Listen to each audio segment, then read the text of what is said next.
Unutma yar. O'zingda to'q qorinda tutmag'indan o'tirib seni menida yeo. Keyin oshxonada yashni bir qozon ovqat dang'latguncha. Ikki qo'shq yeyman, to'yaman. Men o'zi shunaqa ekonomishniy kelinman-da. Bilgan-ku, ayas stakanlar qani? Mana. Voy, meni ovqatim qolib to'ladi, yarim bo'lib qopti.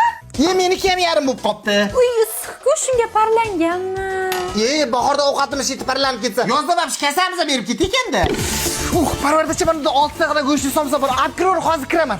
Voy bolajonim onasi bilan xolasiga somsa olib ketdi. Voy opa, bu somsalarni skelet qopdi-ku.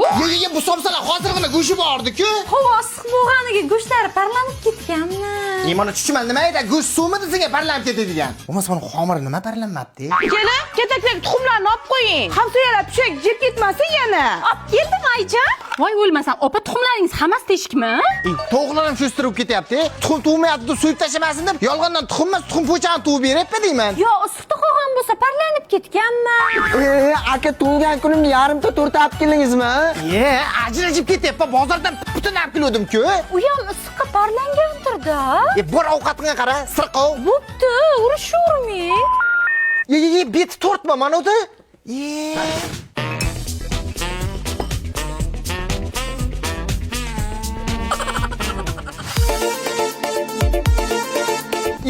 Ana, ishladimmi? Ovqat parlandi deb hamma ovqat oshqozoniga parlanayotgan ekanda, so'man. Hamon oldi ishga uyalaman-da.